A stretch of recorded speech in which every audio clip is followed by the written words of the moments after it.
taking shots at the enemy. I'm gonna make it to the top, leave a legacy.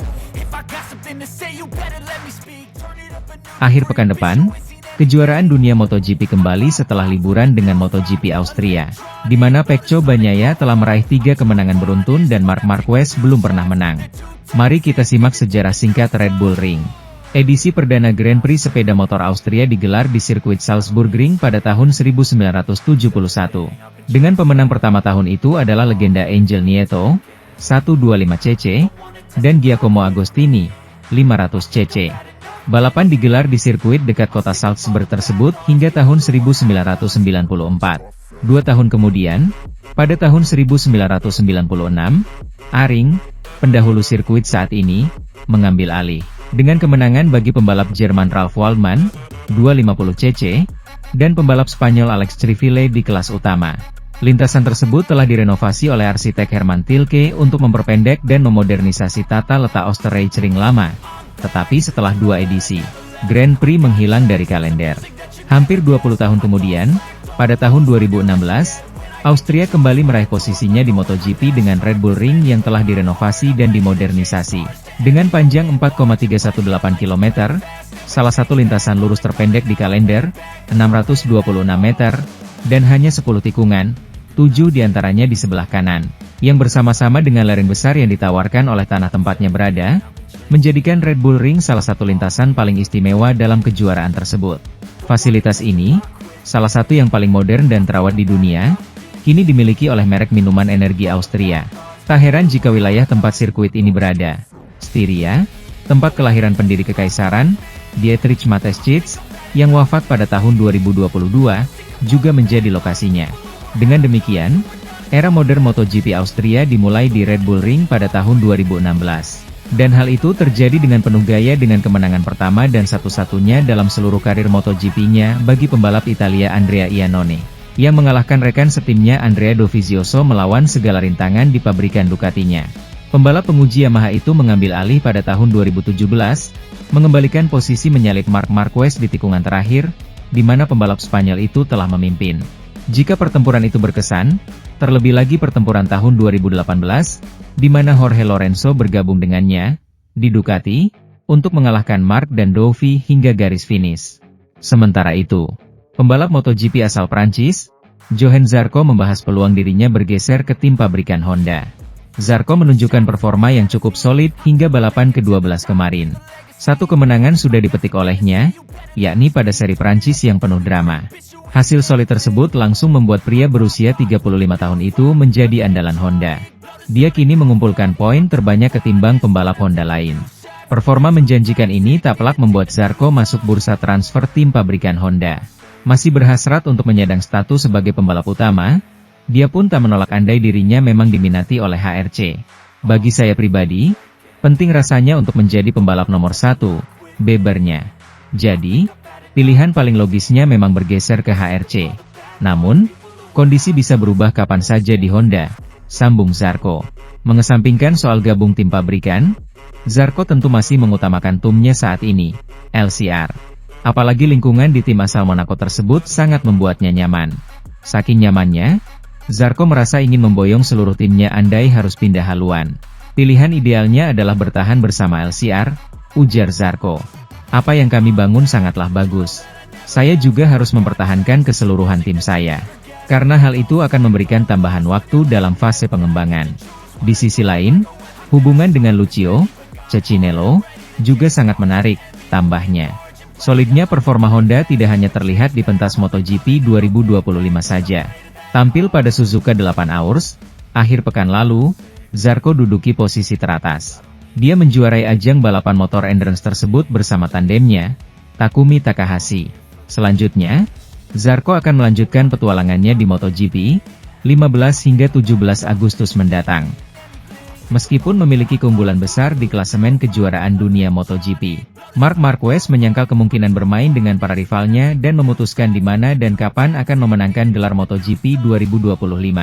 Marc Marquez tiba di jeda musim panas setelah meraih 5 kemenangan ganda berturut-turut, memenangi sprint dan balapan hari Minggu di Aragon, Mugello, Assen, Sachsenring dan Brno, dan melesat ke puncak klasemen dengan 381 poin, 120 poin lebih banyak dari pembalap posisi kedua Alex Marquez. Hingga saat ini, pebalap Ducati ini telah memenangkan 8 dari 12 balapan Grand Prix yang telah digelar, dan dalam 11 sprint, hanya kemenangan di Silverstone yang belum diraihnya. Ini berarti ia meraih 66,6% kemenangannya di hari Minggu dan 91,6% di hari Sabtu, dengan 79,1% kemenangan yang impresif dalam 24 kali bendera finish diturunkan tahun ini. Tidak ada pembalap lain di grid yang memenangkan lebih dari satu balapan Grand Prix musim ini. Pecco Bagnaia melakukannya di Austin, Alex Marquez di Jerez, Johann Zarco di Le Mans, dan Marco Bezzecchi di Silverstone. Sirkuit Inggris menjadi satu-satunya sirkuit di mana Mark belum memenangkan satu balapan pun tahun ini. Selain 8 poin penuh 37 poin, di Prancis, meskipun tidak menang, ia adalah pembalap dengan poin terbanyak, hanya di Austin, Jerez, dan Inggris Raya ia dilampaui. Dengan kredensial ini, tak seorang pun meragukan bahwa Marc Marquez sudah memiliki angka-angka dalam benaknya untuk menentukan di mana dan kapan ia akan dinobatkan sebagai juara dunia MotoGP pada tahun 2025. Meskipun, ketika ditanya, ia tidak ingin memproyeksikan citra superioritas yang ia tunjukkan di lintasan. Saya tidak akan membicarakan di mana atau kapan saya ingin menutup kejuaraan dunia. Saya hanya akan memasuki 10 balapan terakhir kejuaraan setelah musim panas dengan mentalitas bahwa hanya saya yang bisa kehilangan gelar. Jadi, jika kami harus menang, kami akan menang. Tapi jika kami bisa menang, kami pasti akan mencobanya, jawab pembalap Spanyol itu. Marquez tidak suka menang sendirian dan dengan keuntungan, tetapi lebih suka melakukannya dengan bertarung jarak dekat. Sementara itu, meskipun Ducati belum merilis catatan waktu dari tes privat para pebalapnya di Hungaria, Pecco Bagnaia merilis catatan waktunya yang tercepat, mengungguli Marc Marquez. Sisa catatan waktunya akan kami rilis di sini. Ducati menyewa sirkuit Balaton Park yang baru di Balaton Focajar, sekitar 85 km barat daya Budapest, pada hari Selasa. Tempat Grand Prix Hungaria pertama era MotoGP akan diadakan dalam 2 minggu. Mengingat sulitnya memahami karakteristik lintasan melalui data dari kedua tes pembalap penguji yang dilakukan di sana pada tanggal 27 Juni, di mana Michel Pirro Italia berpartisipasi, dan dari putaran World SBK yang diadakan pada akhir Juli, dengan hasil yang buruk untuk tim Bologna. Pabrikan Italia mengambil inisiatif untuk menyewa lintasan untuk pengujian pribadi selama 1 hari, yang mengundang 6 pembalap yang ambil bagian dalam kejuaraan dunia. 2 pembalap pabrik, Marc Marquez dan Pecco Bagnaia, dan pembalap Gresini Racing, Alex Marquez dan Fermin Aldeguer, dan pembalap VR46, Franco Morbidelli dan Fabio Di Giannantonio. Mereka bergabung lagi dengan Pirro, pembalap penguji pabrik. Setelah pengujian, Ducati tidak merilis catatan waktu untuk hari itu. Tetapi Bagnaia mengunggah di akun Instagram miliknya sebuah unggahan di mana ia mencatat waktu putaran tercepat yaitu 1:41.468, yang ternyata menjadi yang tercepat hari itu. Marc Marquez finish sangat dekat di belakang Pecco, tercepat kedua dengan selisih 1/10 detik. Aldeguer berada di posisi ketiga, 3/10 detik di belakang Pecco dan 1 detik di depan Morbidelli dan rekan setimnya, Alex Marquez. Di Gia finish setengah detik di belakang Pecco, sementara Pirro menutup catatan waktu, jauh di belakang. Jelas, mesin, kondisi dan motivasi tidak dapat dibandingkan. Tetapi waktu terbaik pasukan Ducati jauh dari rekor lintasan yang dibuat di SBK oleh Toprak Razgatlioglu Turki. Marc Marquez melaju cepat menuju gelar MotoGP ketujuhnya dengan akhir pekan yang sama hebatnya dengan yang terbaru ini di Republik Ceko, di mana pembalap Ducati itu melepaskan tenaga yang luar biasa untuk mengamankan gelar ganda kelimanya secara berturut-turut dan yang ke-8 musim ini. Para penggemar sudah mulai memasang taruhan untuk mencoba memprediksi berapa balapan tersisa bagi pebalap asal Cervera, Lleida, ini sebelum ia memenangkan gelar. Marc Marquez, tentu saja, jauh lebih berhati-hati. Meskipun performa seperti di Brno membuatnya sulit mempertahankan profil rendah yang selama ini ia yakini. Setelah menunjukkan kendali sprint pada hari Sabtu, yang ia raih setelah mengendalikan batas tekanan ban bak pesulap sejati, pembalap Spanyol itu kembali menunjukkan kekuatannya pada hari Minggu, dalam balapan yang ia hentikan kapanpun ia mau, lap ke-8, untuk meredam hasrat Marco Bezzecchi. Pembalap Italia itu memimpin sejak awal, dan bertahan di sana hingga pembalap 93 itu berhenti. Dalam sebuah langkah yang terasa lebih formalitas, pembalap Katalan itu memimpin dan tak menyerah hingga ia melewati garis finish dengan keunggulan hampir 2 detik atas rivalnya, dari Aprilia. Kemenangan ini, Ditambah dengan kecelakaan Alex yang menyalip Joan Mir di lap kedua saudaranya, yang tetap menjadi rival terdekatnya dalam perebutan gelar juara. Kini membuat selisih poin mereka menjadi 120, lebih dari 3 balapan penuh. Pedro Acosta, yang sangat aktif dan tajam sejak Jumat, merayakan podium pertamanya musim ini berkat keberhasilannya mempertahankan posisi ketiga melawan serangan mendadak Pecco Bagnaia, keempat, yang sekali lagi tidak naik podium. Raul Fernandez finish di posisi kelima, hasil terbaiknya sejak berkompetisi di kelas berat.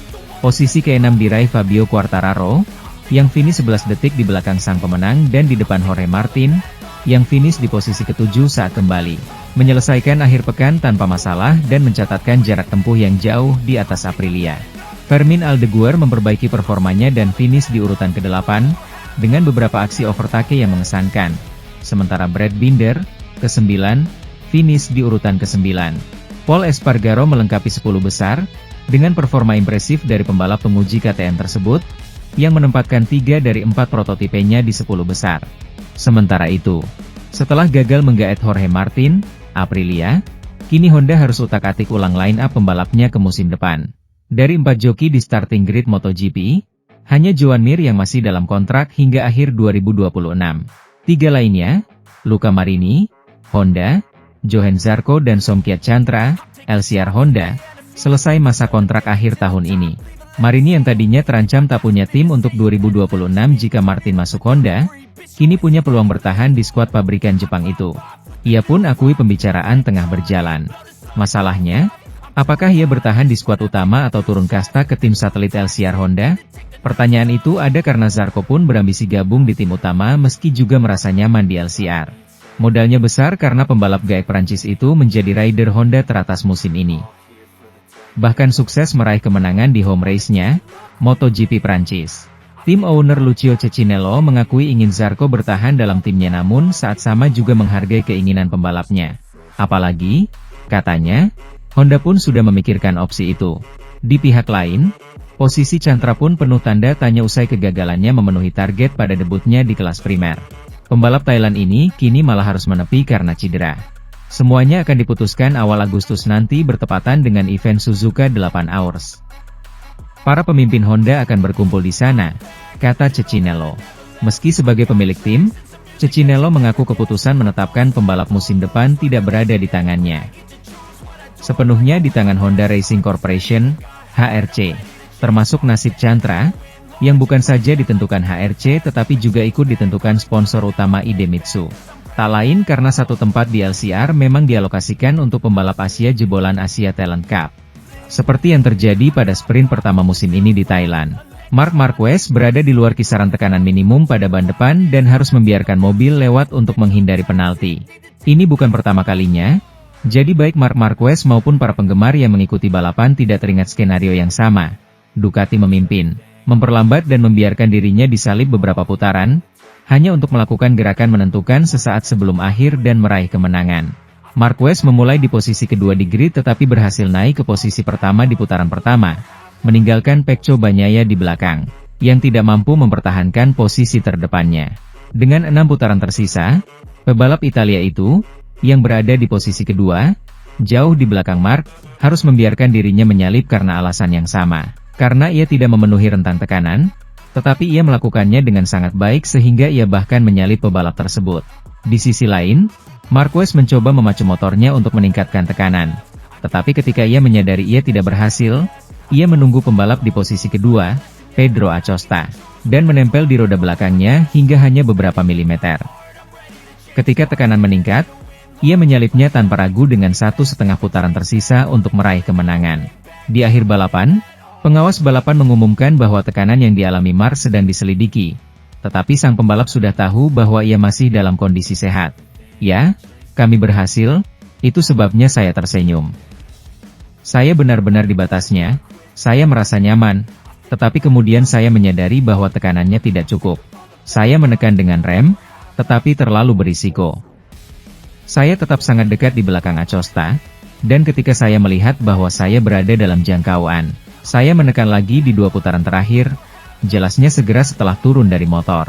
Saya mempercayai teknologinya. Ada angka di layar motor yang memberitahu kami berapa putaran tersisa untuk memenuhi standar. Di sini, kami hanya perlu menyelesaikan 3 putaran. Ketika saya melihat angka 0, saya langsung menyerang Acosta, kenangnya.